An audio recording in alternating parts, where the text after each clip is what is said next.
অরণ্য বাঁচাও প্লিজ। অরণ্যর মনে হলো ওর আত্মাটা ধরে কেউ টান দিয়েছে।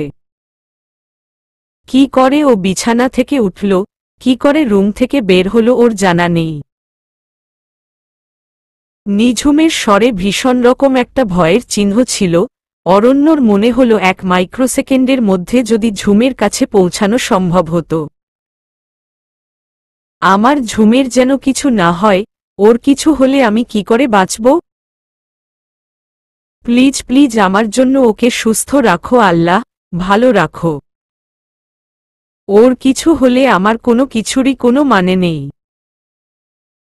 ৬৪ নম্বর রুমের দরজায় পৌঁছে ধাক্কা দেওয়ার পরও যখন ভেতর থেকে রুম খুলল না, ভয় অরণ্যর জিহ্বা শুকিয়ে কাঠ হয়ে গেছে।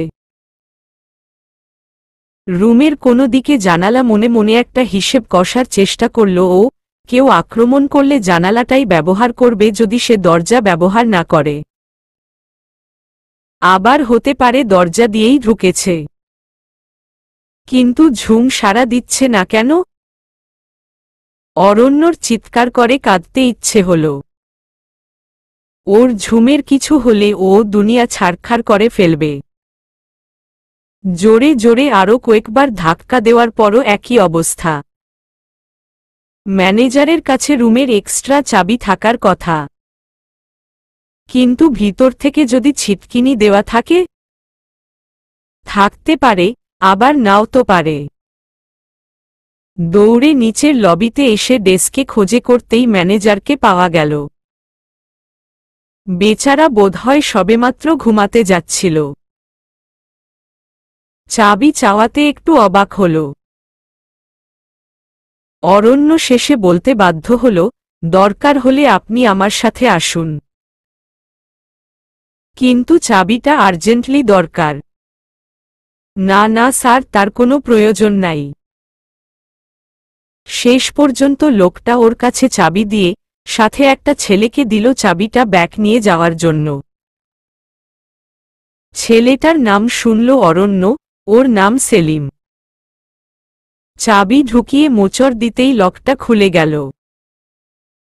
রুমে ঢুকেই অরণ্যর মাথা খারাপ, পুরো বিছানা উল্টাপাল্টা, বালিশ সব নিচে পড়া। মনে হচ্ছে বিছানার উপর দিয়ে বড় কোনো ধরনের ঝড় বয়ে গেছে। পায়ের কাছে পড়ে থাকা একটা বালিশ ওপরে তুলতেই ওটার নিচে ঝুমের প্রিয় লোশনটা চোখে পড়ল অরণ্যর। এটা ও চেনে। প্রতিদিনই এটা মাখতে দেখে ও ঝুমকে। পুরো ঘরে তাকিয়ে কোথাও নিঝুমকে চোখে পড়ল না অরণ্যর। মনে হলো ওর নিঃশ্বাসটা বন্ধ হয়ে আসছে। পার্থ বারবার মেসেজ করছিল যে কোনো একটা বিপদ ঘটবে সামনে। অরণ্যদা, রাইসুলের লোকজন সন্দেহজনক আচরণ করছে বেশ কিছুদিন যাবৎ। কিন্তু ওদের টার্গেট আবারও ঝুম হতে পারে এটা ওর চিন্তাতেও আসেনি।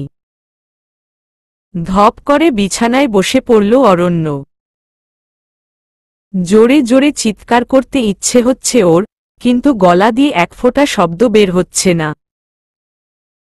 দুচোখ পানিতে ঝাপসা হয়ে গেছে। স্পষ্ট করে কোনো কিছুই আর দেখতে পারছে না অরণ্য। আসলে দেখার আর কোনোরকম প্রয়োজনও বোধ করছে না ও। ওর দুনিয়া শেষ হয়ে গেছে। দুহাতে মুখ ঢেকে অবুঝ বাচ্চার মতোই ফুপিয়ে কেঁদে ফেলল অরণ্য। ঝুমকে ধরে নিয়ে গেছে ওর শত্রুরা। প্লিজ হেল্প করুন, একটা চিৎকার। অরণ্যর মনে হলো খুব কাছ থেকে ডেকে উঠল নিঝুম। বাথরুম থেকে একটা শব্দ আসছে স্যার।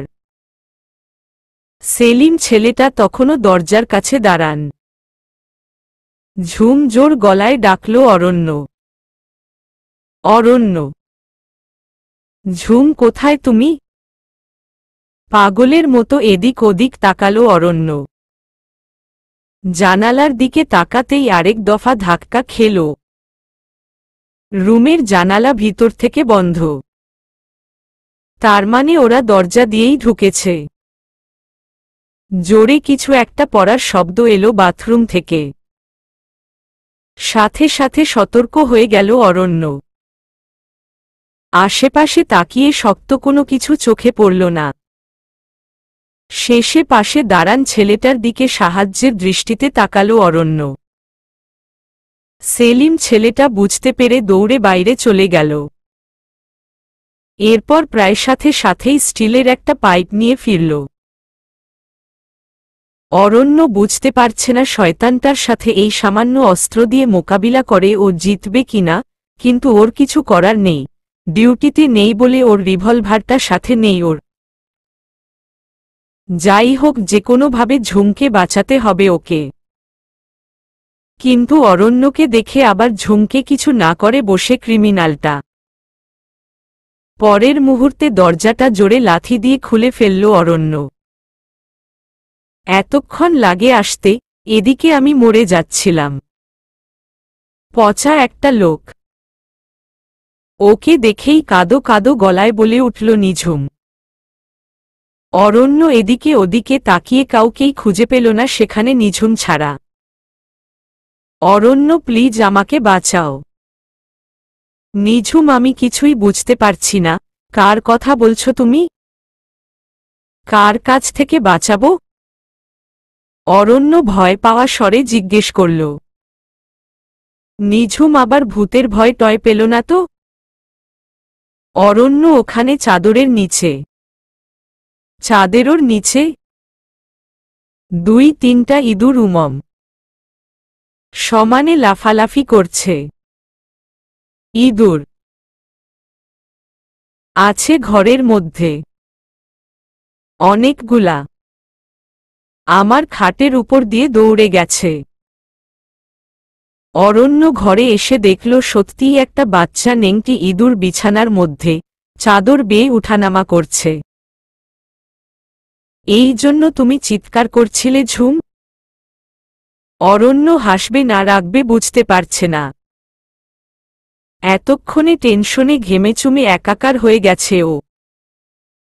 এই মেয়ে ওকে মেরে ফেলবে একদিন, তাও হার্ট অ্যাটাক করে। মম। অরণ্য কি বলবে বুঝতে পারল না। ও এতক্ষণ কি দোজক যন্ত্রণা ভোগ করেছে নিঝুম যদি সেটা বুঝত। Aranya, I am very sorry to disturb you, কিন্তু সত্যি আমি খুব ভয় পাইছি। তুমি ওগুলোকে বাইরে ফেলে দাও। ঝুমের কথায় এবার ধরে একদম একটা আছাড় লাগাতে ইচ্ছে হলো অরণ্যর। এখন এই রাত করে ও ইঁদুর মেরে বেড়াবে? মারছি তার আগে তুমি বাথরুম থেকে বের হও। না না প্লিজ, তুমি আগে ওদের দূরে ফেলে আসবে তারপর। শোনো, তুমি আমার রুমে গিয়ে বস, আমি এগুলোর ব্যবস্থা করছি। না, তোমার রুমেও যদি থাকে আমি তাহলে ভয়েই মরে যাব। আমি তার চেয়ে এখানেই থাকি, তুমি ওগুলোকে এই রুম থেকে বের কর। অরণ্য আর ওর সেলিম মিলে বহু কষ্টে একটাকে মারতে পারল। বাকিগুলো যে কোথায় ঢুকল কে জানে। সবগুলো গেছে? বাথরুম থেকে বেরিয়ে জিজ্ঞেস করল নিঝুম। অরণ্য কতক্ষণ হা করে তাকিয়ে ওকে গিলল। নিঝুম কি দিন দিন সুন্দর হচ্ছে। চোখগুলে বড় বড় করে বিছানার চাদর নেড়েচেড়ে দেখছে। কোমর পর্যন্ত ছাড়ানো ওর কালচে বাদামি রঙের চুলগুলো এক নিমেষে কি করে যেন বড় গোল একটা খোপা করে ফেলল। ঠোঁটগুলো ডালিমের মতো লাল টুকটুক করছে। হঠাৎ করে ওকে জড়িয়ে ধরার তীব্র একটা ইচ্ছে হলো অরণ্যর। কিন্তু সেলিম তখনও রুমে দাঁড়ানো। সেলিমকে 100টা টাকা দিয়ে এক্সট্রা চাবিটা ফেরত দিয়ে দিল অরণ্য। সাথে সকালে রুম সার্ভিসের লোক এসে যেন ভালো করে ক্লিন করে পুরো রুম, সেটা ম্যানেজারকে বলল ফোন করে। না হলে কালকেই অন্য হোটেলে চলে যাবে ওরা। ফোন রাখতেই ওর পাশে এসে বসল নিঝুম। আমি খুব ভয় পেয়ে গিয়েছিলাম জানো। বাবা কি রকম ছোট ছোট আর জল জল করছিল চোখগুলো। কথাটা বলেই অরণ্যর হাত ঝাপটে ধরে বসল নিঝুম। এত ভয় ও অনেকদিন পায়নি। অরণ্য এতক্ষণ পর এবার সত্যি হো হো করে হেসে উঠল। যাক, মুশিক রাজার অনেক ক্ষমতা, আমার বউ সত্যি সত্যি ভয় পেয়েছে। এই একদম হাসবে না, আমি আরেকটু হলে ভয় হার্ট অ্যাটাক করতাম তুমি জানে। অরণ্য এবার আর হাসল না। আসলে নিঝুম না, ওর মুড সুইং হচ্ছে বারবার। এই যেমন এখন প্রচণ্ড তেষ্টা পাচ্ছে ওর ঝুমকে চুমু খাবার জন্য, আর এটা না পেলেই ওর মেজাজ এখন তিরিক্ষি হবে। ঝুম হুম জান, সরি সকালে ওই পচা কথাগুলো বলার জন্য। আমি আসলে তখন আমরা ওই বিষয়ে কথা না বলি। নিঝুমের উত্তরে অরণ্যর আরও মন খারাপ হল। ও যত চাইছে ঝুমকে সুখী রাখতে ততই উল্টো হচ্ছে। এক কাজ করি, চল বিচে যাই। অরণ্যের মুখে এমন কথা শুনে খুশিতে লাফিয়ে উঠল নিঝুম। সত্যি? কিন্তু এত রাতে? তাতে কি, তোমার সাথে তোমার অরণ্য আছে না? আচ্ছা তাহলে চলো যাই। উঠে তাড়াতাড়ি পায়ে স্লিপার পরল নিল নিঝুম। কিন্তু নিঝুমকে বলে অরণ্য নিজেই চুপ করে বসে রইল। কি হলো, চলো 5 মিনিট এখানে একটু বসো। নিঝুম একটু অবাক হল অরণ্যর কথায়। অরণ্যকে কেমন যেন ক্লান্ত লাগছে। অবশ্য অনেক জার্নি করতে হচ্ছে ওকে।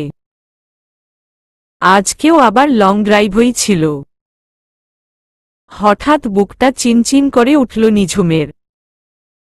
নিজের জেদ বজায় রাখতে গিয়ে কি অরণ্যর উপর অত্যাচার করে ফেলছে ও?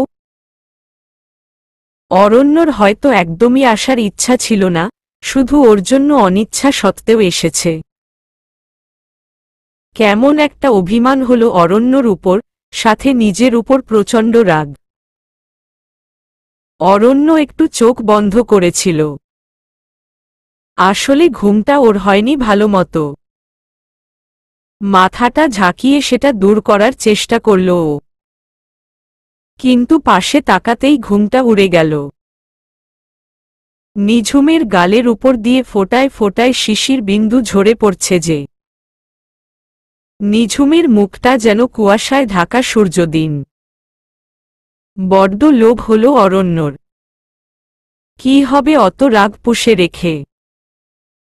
সেই তো দিন শেষে অভিমানীটার কাছেই ফিরতে হবে ওকে। নিঝুম বুঝে উঠতেই পারল না কি হচ্ছে। হঠাৎ করেই অরণ্য ওর মুখটা নিজের দিকে টেনে নিয়ে চুমো খেতে লাগল একের পর এক, অসংখ্য ওর নাকে, মুখে, চোখে। কেমন পাগলের মতো চুমো খাচ্ছে অরণ্য। চুমো দিতে দিতে কেমন হাঁফিয়ে গেল, তারপরও নিঝুমের মুখটা নিজের মুখের সাথে চেপে ধরে রাখল অনেকটা সময়ে। অরণ্যর এমন আচরণের সত্যি কোনো মানে খুঁজে পেল না নিঝুম। মনে হলো মানুষটা অরণ্য না, আম্মু মাঝে মাঝে এমন করে চুমু দিত যেদিন অনেক মার খেত ছোটবেলায় আম্মুর হাতেই। কেমন একটা ভয় মেশানো ভালোবাসা থাকত ওতে। মনে হতো নিঝুম যদি হারিয়ে যায়। কিন্তু অরণ্য এমন ভয় পাবে কেন ওকে নিয়ে? আমরা কি বিচে যাব না? অরণ্য কেমন একটা ঘোরের মধ্যে আছে। রাইসুলকে ভুলতে পারছে না ও। বারবার কেন যেন এই নামটা ওর মনের মধ্যে আসছে আর কু গাইছে। নিঝুমের কিছু হওয়া যাবে না, নিজেই নিজেকে বলল ও। কি হলো, আমরা যাব না বিচে? যাব, চল। ফুলহাতা গেঞ্জিটা গায়ে চোরাল অরণ্য। নিঝুমকেও বলল গায়ের ওড়নাটা দিয়ে গলা, কান ঢাকতে। এখন অনেক রাত। তবে আবহাওয়াটা ভালো আছে। আকাশ ভরা তারার মেলা। হোটেলে ম্যানেজারকে বলে বের হলো ওরা। ম্যানেজারকে বলল, কেউ ওদের খুঁজলে তাড়াতাড়ি অরণ্যর নাম্বারে কল দেয় যেন। হাঁটতে হাঁটতে একদম পানির কাছে চলে আসল ওরা। এখন জোয়ার চলছে। পানি অনেক উপরে চলে এসেছে। বালির যে বস্তাগুলোর উপর দিয়ে বিকেলে বিচে নেমেছিল ওরা, সেগুলো প্রায় ডুবু ডুবু। চারদিক একদম শুনশান। লোক নেই বললেই চলে। একটা দুটা লোক আর রাস্তার কুকুরগুলোই যা ভরসা। আসলে একটু ভয় ভয়ও লাগছিল দুজনের। অরণ্যর গায়ের সাথে মিশেই সামনের দিকে এগুচ্ছিল নিঝুম। অচেনা জায়গা, বলা যায় না কিছুই। ভুল সিদ্ধান্ত নিল কিনা এত রাতে বের হয়ে কে জানে। তারপরও কেমন মজাও লাগছিল। আকাশে গোল চাঁদ উঠেছে। চাঁদের পানিতে সব চক চক করছে। সবচেয়ে সুন্দর লাগছে সমুদ্রের মাঝখানটা। মনে হচ্ছে যেন রূপো দিয়ে বাঁধানো। ঢেউগুলো কি সুন্দর চিকমিক করছে। সাগরের প্রচণ্ড গর্জনে ওদের নিজেদের কথাগুলো পুরোপুরি চাপা পড়ে যাচ্ছে। আস্তে আস্তে পানির উচ্চতা আরও বাড়তে লাগল। নিঝুমের খুব লোভ হচ্ছিল পানিতে পা ভিজায়, কিন্তু অরণ্য চোখ পাকাতেই বাদ দিল। পচা একটা লোক। খালি এটা করো না, ওটা করো না। একটুও ভালো না। কি হলো ম্যাডামের আবার মন খারাপ? নিঝুম মুখ ভার করে, অন্যদিকে মুখ ঘুরাল। ঝুম, এটা কক্সবাজার না। আর এখন আমরা যেখানে দাঁড়িয়ে আছি এটা বিচ না, দেখছো না এটা একদম মূল রাস্তা। একটু সামনে এগুলেই এবরে খেবড়। হঠাৎ ভিজতে ভিজতে যদি পানির টানে কোনো দুর্ঘটনা ঘটে তখন তোমাকে বাঁচানো আমার সাধ্যের বাইরে। পচা লোক একটা, ভীতু বগার ডিম একটা। তুমি তামিল ফিল্ম দেখো না? নায়করা কত কিছু করতে পারে আর তুমি কিচ্ছু পারো না। আমার পারার দরকারও নাই। হিরোগিরি দেখাতে গিয়ে আমি তোমাকে হারাতে পারবো না। ওর চেয়ে বউয়ের সামনে ভীতু বগার ডিম হয়ে থাকা ভালো। মনে মনে বলল, আমি আসলেই ভীতু হয়ে গেছি ঝুম, তুমি আসার পর থেকে তোমার অরণ্য ভীতু হয়ে গেছে। ঈশ্বরের চেয়ে একটা পাইলট বিয়ে করলে অনেক ভালো হতো। ওদের অনেক সাহস থাকে, কত উঁচু দিয়ে প্লেন চালায় বলতো। আচ্ছা তাহলে একটা পাইলট পাত্রের বিজ্ঞাপন দেই পত্রিকায়, যে আমার বউয়ের জন্য একজন পাইলট পাত্রের দরকার। পত্রিকায় সাথে সাথে অনলাইনেও দিয়ে দাও। আচ্ছা, পাত্রীর কোয়ালিফিকেশন কি দিব? বলবা যে পাত্রীর একটা রাগুটে টাইপ বর আছে, বিয়ের পর পাত্রী তাকে সঙ্গে করে নিয়ে আসবে। নিঝুমের কথায় এবার হো হো করে হেসে ফেলল অরণ্য। তাহলে তেমার পাইলট বর করবে কি? কেন? আমাকে বিদেশে ঘুরাতে নিয়ে যাবে। আচ্ছা যেও। All the best for your journey by plane. আমি কিন্তু তখন তোমার সাথে যাব না। সতীন আমার ঠিক পোষাবে না। অরণ্য। হুম। আমার না সত্যি পাইলট বিয়ে করার খুব শখ ছিল। তুমি প্লেন চালানো শিখে ফেলো। বউ আমাকে মাফ করো। এখন আমার আর এনার্জি নাই। পরের জন্মে শিওর ট্রাই করব। হ্যাঁ তা তো করবাই, তখন দেখা যাবে তুমি কোনো বুড়ির 4 নম্বর জামাই হু। সো স্যাড, তুমি আমাকে ছাড়াও আরও 3টা বিয়ে করবা। উগগ, এই কথা কখন বললাম? ফালতু যত কথা। আমরা এতক্ষণ সব ফালতু কথাই বলেছি। কাজের কথা হলো এখন হোটেলে চলো। নিঝুম মুখটা কতক্ষণ এদিক ওদিক করে শেষে রাজি হল। আচ্ছা ওয়েট। অরণ্য হঠাৎ নিঝুমের পা দুটো নিজের পায়ের পাতার উপর তুলে নিল দুহাত ধরে। এটা কি? নিঝুম খিলখিল করে হেসে ফেলল। অরণ্য এক পা করে এগুচ্ছে ওকে সামনে নিয়ে। মাঝে মাঝে বাচ্চারা পায়ের পাতায় হাঁটে যেভাবে, ঠিক সেরকম। বউয়ের মন খারাপ ভালো করার চেষ্টা করছি। নিঝুমের মনে হলো অরণ্য একটু বেশি বেশি ভালো। এতটা ভালো ও না হলেও চলত। তারপরও নিঝুম ওকেই ভালোবাসত। আর মা বলে, বেশি ভালো জিনিস আবার ভালো না, সবার সহ্য হয় না।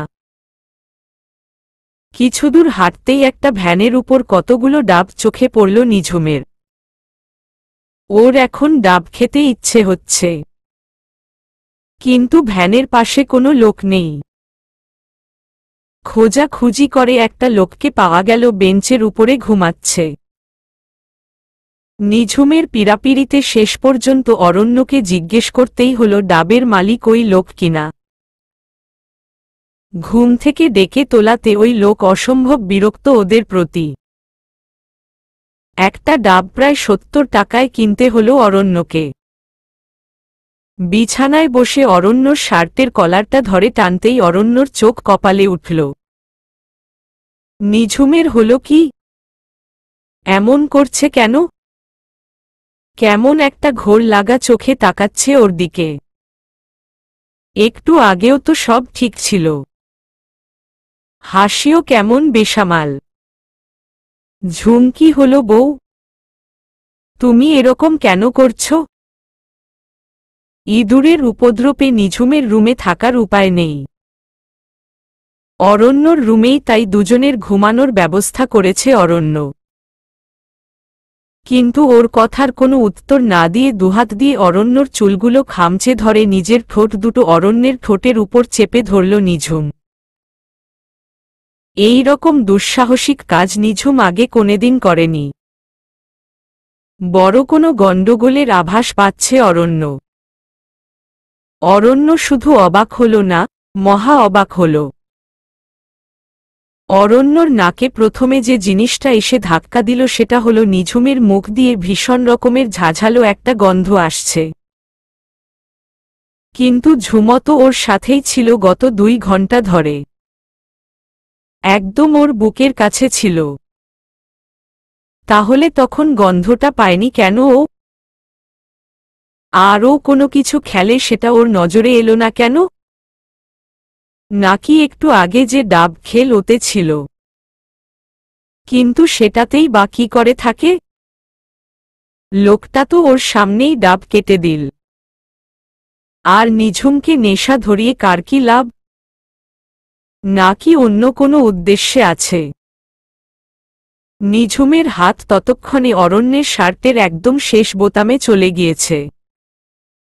আমাকে একটু আদর করো প্লিজ। পরে, আগে বলো তুমি কি খেয়েছ? কিস। ঝুম আমি সত্যি সত্যি খাওয়ার কথা বলছি। তোমার মুখ দিয়ে বাজে গন্ধ আসছে। নেশা হয়ে গেছে তোমার। অরণ্য, নিঝুমের মুখটা শুকে শিওর হল। কি জানি আমি আরেকটা কিস খাব। একটা থাপ্পড় খাবা? আমার কথার উত্তর দাও আগে। উমোপচা। অরণ্যকে একটা কিল দিল নিঝুম ঠোঁট ফুলিয়ে। ঝুম প্লিজ তুমি আমাকে সাহায্য না করলে আমি তো রহস্য উদ্ধার করতে পারছি না। কোথায় কি খেয়েছ বলতো সোনা? তাহলে আমাকে অনেক আদর করতে হবে, এই এতগুলা। নিঝুম পুরাই বেসামাল। কি বলছে কি করছে সব আবোল তাবোল। ওকে, কিন্তু তোমার কি এখনো মাথা ঘুরছে? হি হি হি আমার না তো। কেমন উড়ে বেড়াচ্ছি দেখছ না? হেসে আবার অরণ্যর গায়ের উপর ঢলে পড়ল নিঝুম। উড়ো, কিন্তু তার আগে আমার কথার ঠিকমতো উত্তর দাও। কি? বলেই অরণ্যর গাল ধরে দুদিকে টানতে লাগলো পাগলের মতো। ওই ডাব খাওয়ার সময় তোমার বাজে লাগেনি? ডাবালাকে চুমু কেন খাবো? তুমি কি এখন ডাবও বিক্রি কর? বলেই অরণ্যর গলায় চুমু দিতে লাগলো পাগলের মতো। একদিকে নিঝুম, আরেকদিকে রাইসুল। নিঝুমের পাগলামিতে ডুবতে ডুবতেও মাথার মধ্যে রাইসুলের নামটা ঘুরপাক খেতে লাগলো অরণ্যর। নিঝুমকে জিজ্ঞেস করে করে শেষ পর্যন্ত হাল ছেড়ে দিল অরণ্য। কালকেই বরিশাল ব্যাক করতে হবে ওকে সবাইকে নিয়ে, পারলে কাল রাতের লঞ্চেই ঢাকা চলে যেতে হবে। দ্রুত ডিউটিতে জয়েন করা দরকার। নিঝুমের আশেপাশে কড়া পাহারা রাখা দরকার। রাইসুল খুব বেপরোয়া হয়ে উঠছে। সবাই ওরা নিঝুমদের বাসার ডাইনিংয়ে বসে আছে। নিঝুম আর আশু দুজনেরই মন খারাপ। কুয়াকাটা যাওয়াটা একদম মাটি করে দিয়েছে পাজি লোকটা। কোথায় ভেবেছিল কত সুন্দর একটা দিন কাটাবে, আর হলো কি? দুঃখে প্রাণটা ফেটে যাচ্ছিল আশুর। অরণ্য কেন এরকম প্রায় ধরে বেঁধে ওদের কুয়াকাটা থেকে ফেরত নিয়ে আসল তা আল্লাহই জানেন। কারো কোনো কথাই কালকে কান দিয়ে ঢুকায়নি অরণ্য, এমন সিরিয়াস মুখ করেছিল যে আশুও কিছু বলতে সাহস পায়নি। না হাপু যে মাঝে মাঝে ক্ষেপে জিজুর উপর, তার নিশ্চয়ই কারণ থাকে। অরণ্যর উপর আশুরও সত্যি খুব রাগ হচ্ছিল। ভালো কয়টা ছবিও তুলতে দেয়নি সবাইকে সাথে নিয়ে। দুই একটা সেলফি যা ভরসা। বান্ধবীদের দেখাবে কি? দুই বোনের মুখ দেখেই অরণ্যর যা বোঝার বোঝা হয়ে গেছে। 1 ঘন্টার উপরে হয়েছে ওরা নিঝুমদের বাসায় এসেছে। সদরঘাট থেকে সিএনজিতে এসেছে ওরা। আশু আর নিঝুম অরণ্যর সাথে এসেছে। পুরো রাস্তায় একটা কথা বলেনি দুই বোন, ওর সাথে রাগ করে। অরণ্য আর কথা বাড়ায়নি। ওরা কেউ বিপদটার গুরুত্ব বুঝতে পারবে না, মাঝখান থেকে ভয় পেয়ে যাবে। শত্রুপক্ষ বিশ্বস্ত কোনো সোর্স থেকে ওর খবর পাচ্ছে। তা না হলে ওর একদিন আগে বুক করা হোটেলে ওরা পৌঁছায় কিভাবে? কিন্তু কে আর কি করে, এই দুটোই এখনো প্রশ্ন। ডাবওয়ালা লোকটাকে ধরতে পারলে কিছু প্রশ্নের সমাধান হতো, কিন্তু ওটাকেও পাওয়া যায়নি। জাস্ট হাওয়া, এলাকাতেই নেই। আর সবচেয়ে ভয়ন হল ও এখনো রাইসুলের প্ল্যানটা ধরতে পারছে না। বিপদ যে কোনো দিক থেকে হতে পারে। দেখা যাবে ও একজনের নিরাপত্তা নিয়ে উদ্বিগ্ন হয়ে আছে আর আক্রান্ত হল অন্যজন। এরকম হলেই অরণ্যর হারে মজা পাবে রাইসুল। কিন্তু বুদ্ধির খেলাতে রাইসুলকে জিততে দিতে চায় না অরণ্য কোনোভাবেই। এখান থেকে বের হয়েই কয়েকটা ফাইল নিয়ে বসতে হবে ওকে। কাজটা গুরুত্বপূর্ণ। পুরানো কিছু কেসে রাইসুলের উপস্থিতির আভাস পাওয়া যায়।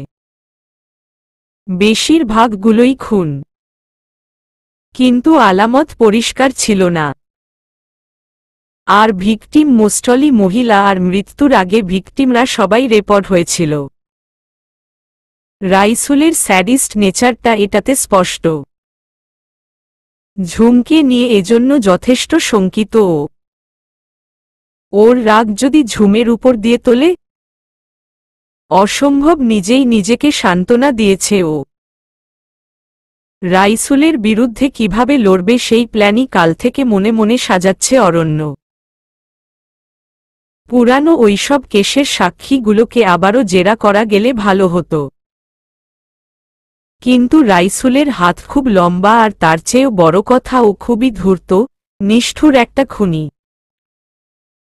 সব কেসগুলোকেই ও ওর ক্ষমতা বলে চূড়ান্ত রায় দিয়ে ক্লোজ করিয়েছে। রিওপেন করার কোনো রকম সুযোগই রাখেনি। মনে মনে রাইসুলকে বিশ্রী একটা গালি দিল অরণ্য। কেন যে এই অতি বুদ্ধিমান লোকগুলো এত নিচু স্তরের মন মানসিকতা নিয়ে জন্মায়, অথচ এদের মেধাগুলোকেই একটু ভালো কাজে লাগালে দেশের উন্নতি ঠেকান কঠিন হতো। একটা দীর্ঘশ্বাস ঠেলে বেরিয়ে এলো ওর বুক চিরে। অথচ এই রাইসুলের মতো লোকের কারণে আজ ওর জীবনের সুন্দর সব মুহূর্তগুলো ওর বিসর্জন দিতে হচ্ছে। বউটা ওর কত সুন্দর খুশি ছিল, সব মাটি করে দিল ইবলিশটা। এখন কি করে ঠান্ডা করবে ওর কিউটের ডিব্বাটাকে সেটাই ভেবে ভেবে কুল পাচ্ছে না ও। আজকে বোধহয় ঝুম রাগে কোনো কথাই বলবে না ওর সাথে। গুডবাই কিস তো দূরে থাক, কিন্তু তারপরও রাতে একবার আসতে হবে ওকে। ঝুমের মেজাজ ঠান্ডা হলে শুনতে হবে ওর নেশা হওয়ার কারণটা কি। আঙ্কেল আমি এখন উঠব, আজ জয়েন করতেই হবে। শাহেদ মাথা নাড়িয়ে সায় দিলেন। শাহেদের অরণ্যকে বেশ পছন্দ হচ্ছে। ছেলেটা কাজের প্রতি বেশ দায়িত্বশীল। মেয়ের জামাই এমনই চেয়েছিলেন তিনি। এছাড়া অরণ্যর পুরো পরিবারের সবার ব্যবহারই খুব অমায়িক। বড় বোনের কাছে তিনি এজন্য খুব কৃতজ্ঞ বোধ করছেন। বড় আপা নিজে থেকে যেচে এমন ছেলের প্রস্তাব এনেছিলেন, না হলে হয়তো কোনোদিনই যোগাযোগ হতো না অরণ্যর সাথে। তবে অরণ্য আর নিঝুম ওদের দুজনের মেলামেশাটাই কেমন একটু চোখে বাজছে শাহেদের। অল্পদিনে দুজনে বড় বেশি ফ্রি হয়ে গেছে, আর একজনের প্রতি আরেকজনের অধিকারবোধের ঘনঘটা পরিবারের সবারই চোখে লাগছে। ব্যাপারটা অস্বস্তিকর। আর পরিবারের অন্যান্য সদস্যরা এটা ভালোভাবে নাও নিতে পারে।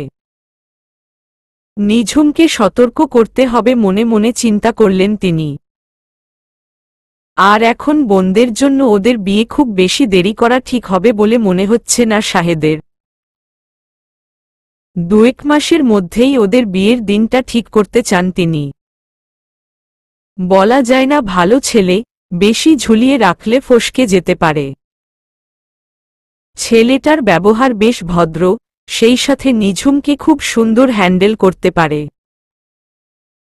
মেয়ে তার এমনিতে অনেক লক্ষ্মী, কিন্তু জিদ প্রচুর। কোনো কিছু করবে তো করেই ছাড়বে। দরকার হলে নিঃশব্দে নিজের উপর অত্যাচার করবে, কিন্তু কাজ আদায় না করে থামবে না। অথচ আজ অরণ্যর কথা শুনে মন খারাপ হওয়া সত্ত্বেও সুর সুর করে চলে আসল। এই ক্ষমতাটাই সবার থাকে না। বিয়ে তো সবাই করে, কিন্তু মনের কাছে মন বাঁধা পড়ে কজনার। অরণ্য বের হবে বলে উঠতে যাচ্ছিল, হঠাৎই মোবাইল ফোনটা বেজে উঠল। ঝুমের ফোন আশেপাশে না পেয়ে সিঁড়িতে তাকাতেই দেখে মুখটা অন্ধকার করে 2 সিঁড়ির মাঝখানে দাঁড়িয়ে আছে মেয়েটা। চোখটা কি ছলছল করছে ঝুমের। বুকটা চিনচিন করে উঠল অরণ্যর। ঠিক যে কাজটা ও করতে চায় না প্রতিনিয়ত, সে কাজটাই ওকে করতে হচ্ছে কিছুদিন ধরে। ওর এই কষ্ট ও কাকে দেখাবে। ঝুমের ঝলমলে মুখটা হচ্ছে ওর সারাদিনের ভালো থাকার ট্রাম্প কার্ড। আর সেই মুখটা ওরকম আলোহীন দেখে বের হলে ওর দিন কি করে কাটবে। মনটা তো সারাক্ষণ ওর চৌহদ্দির মধ্যেই ঘুরতে থাকবে। এভাবে কাজ কি করে করবে অরণ্য। ওর অবাধ্য মনের দুঃখগুলো বের হয়ে আসার পায়তারা করছে কেন কে জানে। ভীষণ ইচ্ছে হচ্ছে অরণ্যর ঝুমকে জড়িয়ে ধরে ওর ঘন কালো চুলে নাক ডুবিয়ে দিতে, যেখানে হাজারো ফুলের সুবাস আছে। কিন্তু ঝুম পরি ওর রাগ হয়ে গাল ফুলিয়ে বসে আছে, কাল থেকে সহ্য হয় বল। নিঝুমের চোখের কোণে জমে থাকা এক ফোঁটা অশ্রু ওর কাছে হীরের মতো দামি। অরণ্য পারলে ওগুলো খুব যত্ন করে নিজের কাছে জমিয়ে রেখে দিত। ওটা যে ওর অভিমানী আদুরি বউটার হৃদয় নিংড়ানো মুহূর্তগুলোর সাক্ষী। কিন্তু মনের ইচ্ছেগুলো ওর মনেই মরে যাচ্ছে। অভিমানে ভরা মুখটা দেখেও কিছু করার ছিল না ওর কাল। একটু নরম হলেই ঠিক ওকে দিয়ে হ্যাঁ করিয়ে ছাড়ত ঝুম। আসু, আমি একটু ফ্রেশ হব, ওয়াশরুম কোনোটা খালি আছে? অরণ্য খুব স্বাভাবিক ভাবে জিজ্ঞেস করল। আসলে ওপরে যাবার এটাই এখন সবচেয়ে ভালো একটা এক্সকিউজ। দিনের বেলা কোনোভাবেই জানালা বেয়ে ওঠা সম্ভব না, হাজার হোক শ্বশুর বাড়ি। আপুরটা বোধহয় ফ্রি আছে জিজু। আশু উত্তর দিল। তুমি একটু দেখে আসবে প্লিজ। অরণ্যর কথায় ভীষণ হাসি পেল আশুর। কি অ্যাক্টিং রে বাবা! এক রাত বউ ছাড়া থাকে না, সেই লোক আবার এখন সাধু সাজছে। আচ্ছা, আমি দেখছি। আশুর পিছে পিছেই উপরে উঠে এল অরণ্য। আশু দরজার কাছেই দাঁড়িয়েছিল। ও আসতেই বাই বলে চলে গেল। নিঝুমের ঘরে ঢুকেই অরণ্যর মনটা আবার হাহাকার করে উঠল। বালিশে মুখ দিয়ে ফুপিয়ে ফুপিয়ে কাঁদছে মেয়েটা। এবার আর নিজেকে আটকাল না অরণ্য। তাড়াতাড়ি নিঝুমের খাটের কাছে গিয়ে হাঁটু গেড়ে বসল ও। ঝুম, আই অ্যাম রিয়েলি সরি জান। একদিন দেখো, আমি তোমাকে অনেক খুব সুন্দর সুন্দর জায়গায় বেড়াতে নিয়ে যাব, প্রমিস। কিন্তু তুমি আর কেঁদনা প্লিজ। আস্তে করে ওর মাথায় হাত বুলিয়ে দিল অরণ্য। ওর কথায় কান্নায় বিরতি ঘটালেও বালিশ থেকে মুখ তুলল না রাজকন্যা। শেষে অরণ্যকেই জোর করতে হল। ঝুম, মুখ তোলো প্লিজ। না, তুমি যাও, ডিউটি কর গিয়ে। জোরে একটা দীর্ঘ নিঃশ্বাস ফেলল অরণ্য। পাগলিটা যদি একটিও বুঝত বিপদটা।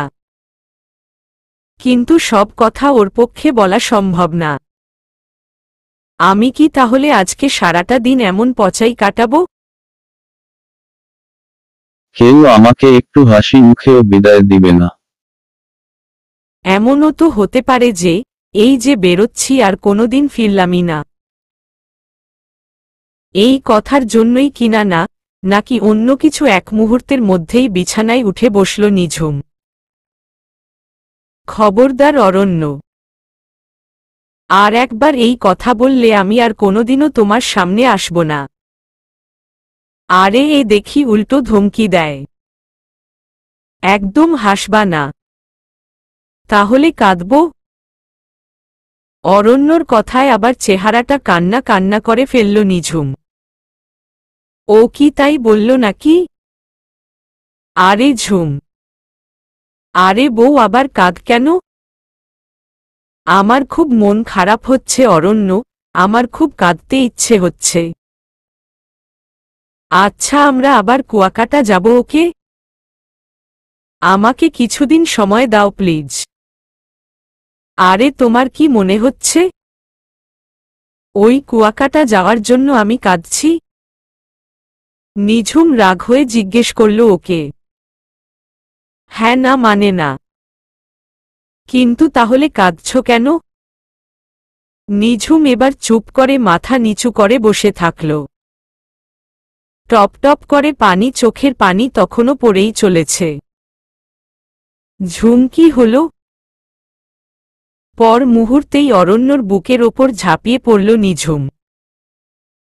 সমুদ্রের বিশাল বিশাল ঢেউগুলো যেমন আছড়ে পড়ে তীরের উপর, ঠিক তেমনি। অরণ্য দুহাত দিয়ে টেনে নিল নিঝুমকে। কাল থেকে খুব কষ্ট হচ্ছিল ওর। একটি বারও লঞ্চে কথা বলেনি নিঝুম। আর ও রাগ ভাঙাতে যায়নি। কিন্তু ভিতরে ভিতরে কিরকম ছটফট করছিল সে তে শুধু ওই জানে। আমার খুব কষ্ট হচ্ছে অরণ্য। হেঁচকি তুলে কাঁদতে কাঁদতে বলল নিঝুম। কিন্তু কেন? বুঝেও না বোঝার ভান ধরতে হল। কিছু করার নেই ওর। ঝুম পাগলি ওকে পাগল করে দিচ্ছে। ওকে নিয়ে পালিয়ে যেতে পারলে বেশ হতো। কিন্তু পালাবে কোথায়? উমম বলবো। কিন্তু তুমি হাসতে পারবে না। কথা দিতে হবে। ঠোঁট ফুলিয়ে বলল ঝুম। আচ্ছা হাসব না। তোমার কান্না দেখে আমার মন এমনি খুব খারাপ হয়ে গেছে। আমার তোমাকে ছেড়ে থাকতে খুব কষ্ট হবে।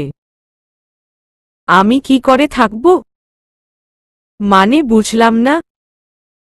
এখন তো তুমি চলে যাবে আমাকে রেখে। হ্যাঁ তো। রাতে আবার আসব তো। সেই কত তো রাতে আসবা। এই এত সময় তো একবারও দেখা হবে না। আমি কি করে থাকব এতক্ষণ না দেখে? হ্যাঁ তো আগেও তো এরকমই ছিল পুরো ব্যাপারটা। আর আমি তো বাসায় ফিরলেও এত রাতেই ফিরি যান। সেই জন্যই তো বলছি। এই কদিন তুমি কি সুন্দর আমার চোখের সামনে ছিলা। আর এখন আবার সেই পুরানো মডেলে ফিরে যাবা। খটমটে স্টাইলে, যার ফোনে প্রায় সারাদিনই রিংটোন, ভাইব্রেশন অফ থাকে। পচা একটা লোক। নিঝুমের কথায় হাসলেও আসলে কষ্টটা অরণ্যরও হচ্ছে। এই কদিন প্রায় সবসময়ই সাথে ছিল ওরা। কেমন একটা অভ্যাস হয়ে গেছে একসাথে থেকে। নিঝুম আসলে এখন ওর রক্তে মিশে গেছে, দম বন্ধ হয়ে আসে ওর ঝুমকে ছাড়া। কিন্তু সেটা তো বলতে পারছে না ও। হাজার হলেও পুরুষ মানুষ। ভিতরে ভিতরে ভেঙ্গে গেলেও বাইরে টু শব্দ করা যাবে না। আর ঝুমের পরিবার তো এখনো বিয়ের ফিক্সড কোনো ডেট দিচ্ছে না। নইলে এখনই ও নিয়ে যেত ঝুমকে ওদের বাসায়।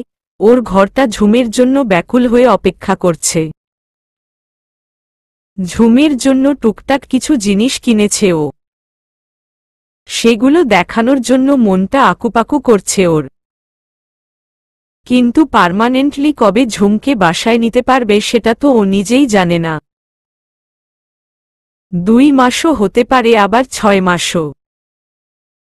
এখন এটা তো ঝুমের পরিবারের ইচ্ছার উপর নির্ভর। কি হলো? চুপ হয়ে গেলে কেন?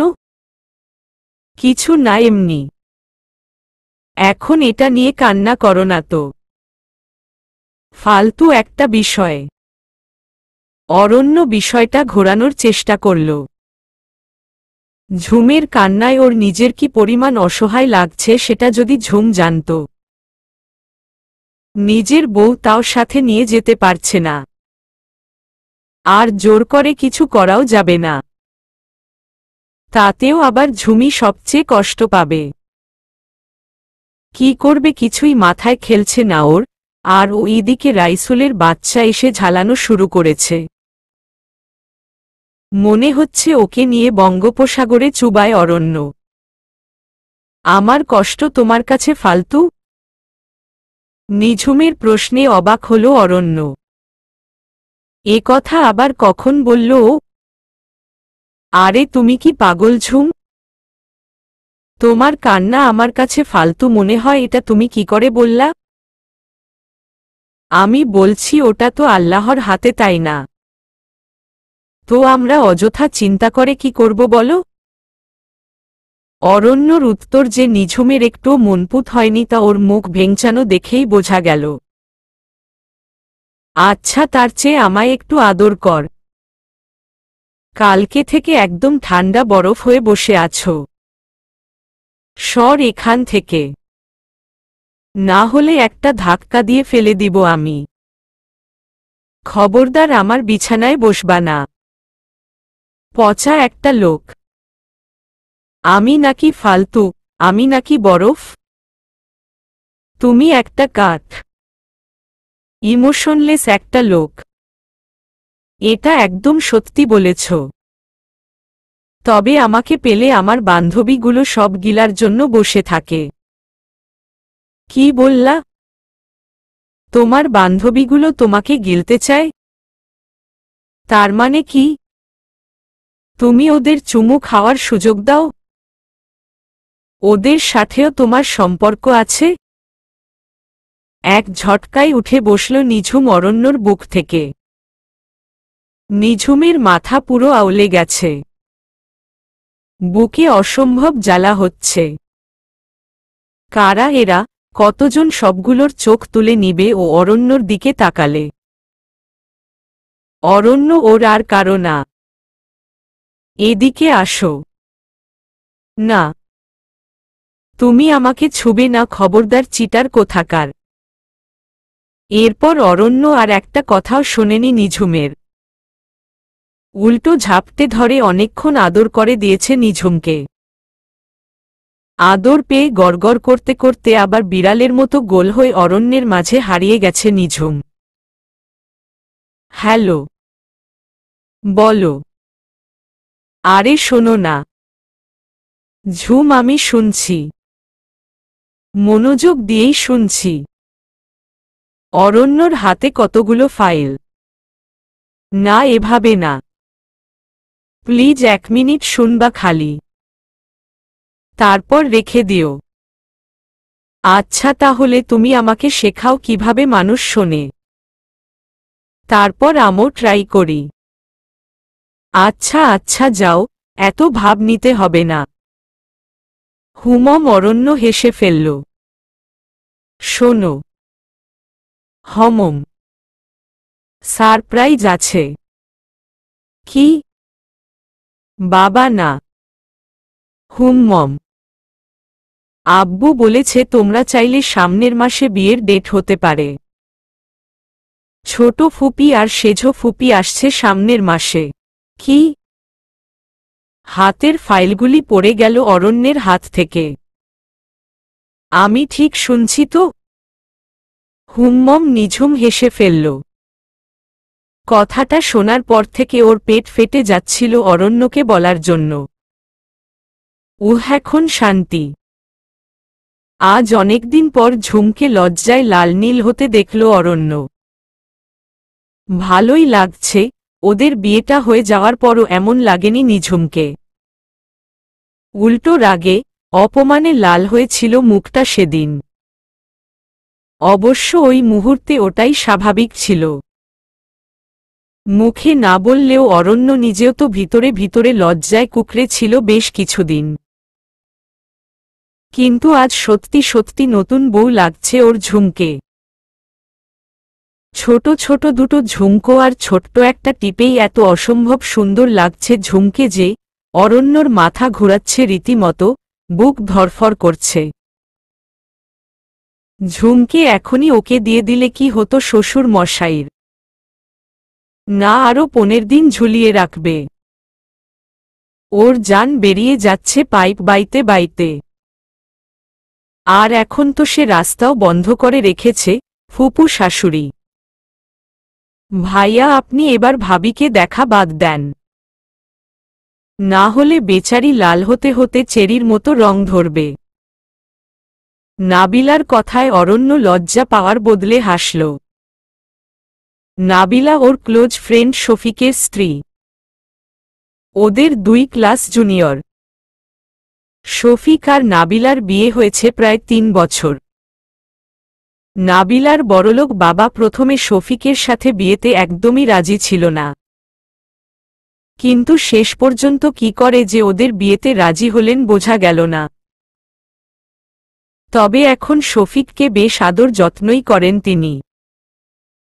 নিঝুম নাবিলার কথার হাত থেকে বাঁচার জন্য তাড়াতাড়ি রান্নাঘরে গিয়ে ঢুকল। নাবিলা অনেক কিছু রান্না করেছে আজ। ওদের ম্যারেজ ডে উপলক্ষে বেশ কিছু বন্ধু বান্ধবকে দাওয়াত করেছে আজ ওরা। অরণ্যর সাথে নিঝুমকেও দাওয়াত করেছে শফিক। ওদের বাসায় এসে প্রথমবারের মতো নাবিলার সাথে পরিচয় হয়েছে নিঝুমের। কিন্তু প্রথম দেখাতেই নাবিলাকে খুব হাসিখুশি আর মিশুক মনে হয়েছে নিঝুমের। ওদের 1 বছরের একটা ছেলে আছে, সায়ান। আসার পর থেকে নিঝুম এতক্ষণ ওকে কোলে নিয়েই বসেছিল। ওদের অন্যান্য মেহমান এখনো আসেনি। নাবিলা বলল, বাকিদের নাকি শুধু ডিনারের জন্য বলা হয়েছে। অরণ্য আর নিঝুমকেই কেবল দুপুরে বলেছে ওরা। নিঝুমের সাথে আলাদা করে গল্প করবে বলেই নাকি নাবিলা ওদের দুপুরেই চলে আসতে বলেছে। নিঝুম শুনে মনে মনে খুশিই হয়েছে।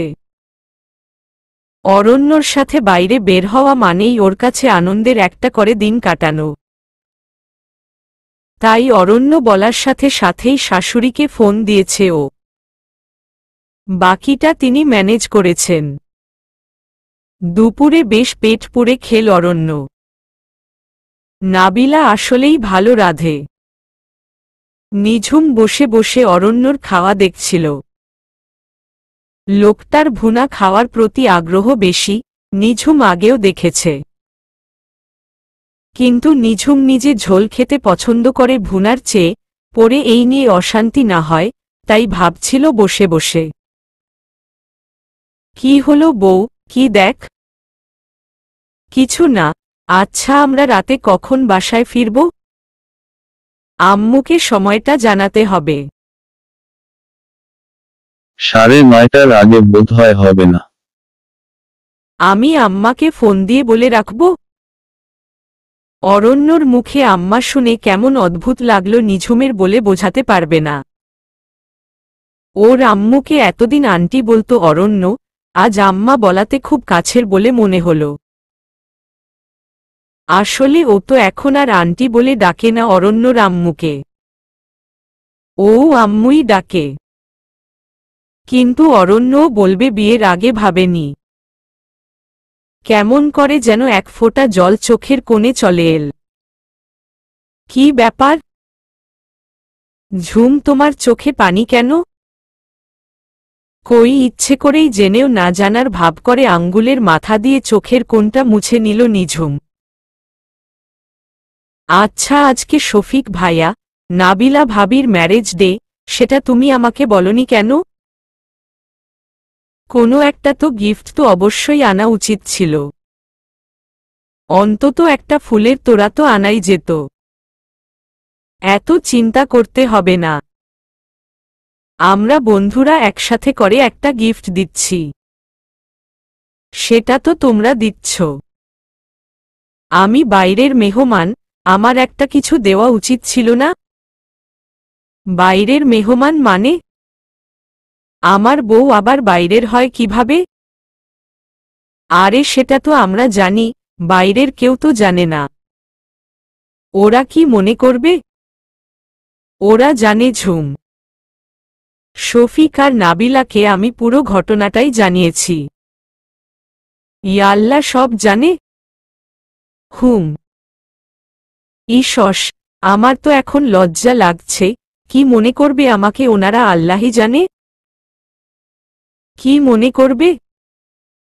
আমরা কি 2 নম্বরই কিছু করছি? আমি কি তাই বলছি নাকি? না, বল নাই, আর বলবাও না। আর প্লিজ মনেও করবা না। তুমি আমার বিয়ে করা বউ, আর এর মধ্যে কোনো মিথ্যা নাই। নিঝুম এক পুকুর জল নিয়ে অরণ্যর দিকে তাকিয়ে রইল। অরণ্য অন্যরকম, অনেকের মধ্যে অন্যরকম। ছেলেরা সাধারণত এই সব বিষয়গুলো বাইরের মানুষের কাছ থেকে লুকিয়ে রাখে পরিবারের বৈধতা না পাওয়া পর্যন্ত। আর ওদের বিষয়টা খালি নিঝুমের পরিবারই বোধহয় জানে না। অরণ্যদের বাসায় সবাই এখন জানে যে ও অরণ্যর বিয়ে করা বউ। আর ওর শাশুড়ি এর মধ্যে 2 বার ওকে নিয়ে গেছেন তার বান্ধবীর বাসায়। সেখানে গিয়ে সোজা আমার অরণ্যর বউ বলে পরিচয় দিয়েছেন। নিঝুমের তখন এত অদ্ভুত আনন্দ হচ্ছিল, তা বলার মতো না। ওর শাশুড়ি মা খুব আমোদে হইচই করতে পছন্দ করেন। আর ভীষণ মিষ্টির ভক্ত। বড় মানুষরা সাধারণত মিষ্টি এড়ায়, কিন্তু উনি মিষ্টি দেখলেই খুশি হন। নিঝুম যে কয়দিন গিয়েছে ওনার জন্য মিষ্টি কিছু নিয়ে গেছে রান্না করে, আর সেটা দেখে অয়নও খুব খুশি। ও খুব মিষ্টির ভক্ত। ভাবি আপনি এ ঘরে আসুন তো একটু, নাবিলার ডাকে ঘোর কাটল নিঝুমের। ও ডাইনিং টেবিলে বসেই ছিল। অরণ্য ততক্ষণে ড্রয়িং রুমের সোফায় গিয়ে বসেছে, আবার খেলা দেখছে। নিঝুম হাত ধুয়ে নাবিলার পিছু পিছু পাশের একটা রুমে গিয়ে ঢুকল। ভাবি আপনি এ ঘরে রেস্ট নিন। মেহমানরা আসতে আসতে সন্ধ্যা 7টা, 7:30 বাজবে।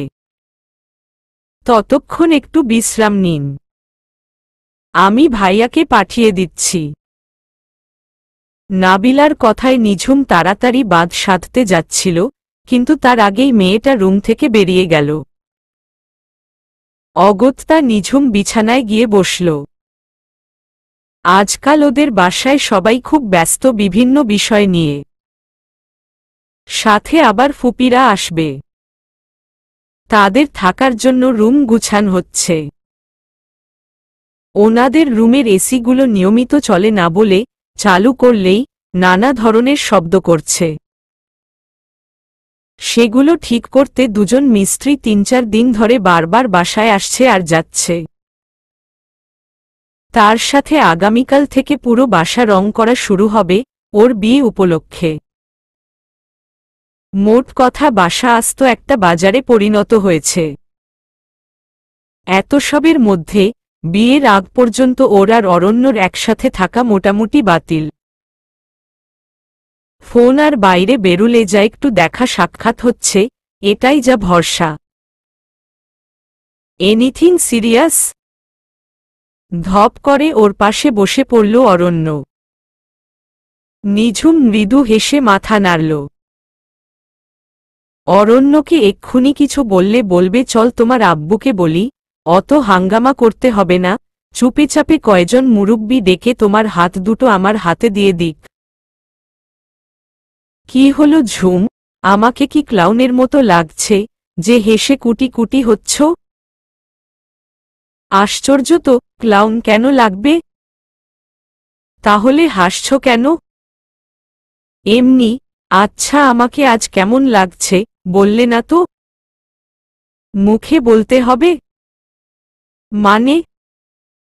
মানে আমার ধারণা ছিল তুমি আমার চোখ পড়তে জানো, আর তোমাকে দেখার পর থেকে আমার চোখ মনে হয় আজ অন্য কোন দিকে সরেনি। বুকে থেকে থেকে কি ভীষণ ব্যথা হচ্ছে, তুমি যদি সেটা বুঝতে। নিঝুম মনে মনে ভীষণ খুশি হলেও সামনাসামনি মুখে ভেঙচি কাটতে ভুলল না, বাইরে এসেও অসভ্যতামি। খবরদার ছোবে না আমাকে। আশ্চর্য তো, ভেঙচি কাটলে কেন? সুন্দরকে সুন্দর বলবো না? ভালো বললেও দোষ, আর মন্দ বললে তো কথাই নেই। সেজন্যই তোমাদের সামনে সবাই মিথ্যে কথার ফুলঝুরি সাজায়। আমি মোটেও অমন আহামরি সুন্দরী না। তুমি খালি সবসময় বাড়িয়ে বাড়িয়ে বল। তার মানে ওতে মিথ্যা আছে, অল্প হলেও। কিন্তু এই কথায় শাস্তি পেতে হলো নিঝুমকে। আর একটু হলেই বড় রকমের দাগ বসে যাচ্ছিল ওর কপলে। এটা কি হলো? মিথ্যে বদনাম দেবার শাস্তি। আমার বাড়িতে থাকলে আরও একটু জোরে দাগ বসাতাম। পচা একটা লোক পারে খালি এই সব বাজে কাজ করতে। তুমি জান, আজকাল তোমাকে দেখলেই বুক কেমন ধুক ধুক করে, তারপরও আমার অনুভূতিগুলোকে এত নিষ্ঠুরতার সাথে পদদলিত করা সহ্য হবে না আমার। অরণ্য একটা বালিশ টেনে শুয়ে পড়ল। অরণ্য সাহেব আজ বাসা থেকে কি খেয়ে বের হয়েছে? এমন অদ্ভুত ভাষার প্রয়োগ কেন আজ? নিঝুম দুষ্টু একটা হাসি দিয়ে বলল। তুমি নিষ্ঠুর এক ললনা, হৃদয়ের ব্যথা বোঝো না, আমি শত জনমের ক্লান্ত পথিক। সুষ্ঠু বিচার কেন পাব না? নিঝুম হাসতে হাসতে শেষ। আজ অরণ্যর হঠাৎ এমন কাব্য করার শখ কেন জাগল? মিল করে ছড়া কাটছে। আমায় সত্যি করে বলো না কেমন লাগছে, অত প্যাচ কেন লাগাচ্ছ? নিঝুমও এক হাতে ভর দিয়ে অরণ্যর পাশে শুয়ে পড়ল। ভরপেট ভাত খেয়ে আসলেই বসে থাকতে পারছে না ও। চোখ কেমন লেগে আসছে। আর বিছানায় বসাতে সেটা যেন জেকে বসছে ওর শরীরে। ঝুম, আজকাল সত্যি আমি বড় বিরহে দিন কাটাচ্ছি, তুমি বুঝতে পারছে না, এটা হচ্ছে সমস্যা। নিঝুম হেসে উড়িয়ে দিতে চাচ্ছিল, কিন্তু অরণ্যর চোখে মুখে কি একটা যেন ছিল, যেটা ওকে হাসতে দিল না। কি হয়েছে তোমার? তুমি কি বিশেষ কিছু বলতে চাইছো আমাকে যা আমি বুঝতে পারছি না? তুমি হাসতে হাসতে হঠাৎ বিষণ্ণ হয়ে যাও কেন আজকাল? নিঝুমের এই উৎসুক ভাবটা দেখে মনটা ভালো হয়ে গেল অরণ্যর। আসলেও অনেক কিছু ঘটছে ওর চারপাশে। সবটা নিঝুমকে বলা যায় না। তার কিছু কারণ, ওগুলো শুনলে নিঝুমের রাতের ঘুম হারাম হবে। দ্বিতীয়ত, ওগুলো অফিসিয়াল আর টপ সিক্রেট ম্যাটার। এগুলো যত না জানবে তত ও সেফ থাকবে। কিন্তু তারপরও এত টেনশনে নিঝুমকে পাশে পেলে ওর মনটা অনেক রিল্যাক্স থাকে। কিন্তু গত সপ্তাহ থেকে নতুন অত্যাচার শুরু করেছে ওর বড় ফুপি। নিঝুমকে এখন আর একা ঘুমুতে দেন না তিনি। আশুও ঘুমায় এখন ঝুমের রুমে। আশুর রুমে ওর ছোট ফুপির থাকার ব্যবস্থা হচ্ছে। এরকম অত্যাচার সহ্য হয়? চাই তো, কিন্তু তুমি তো রাজি হও না।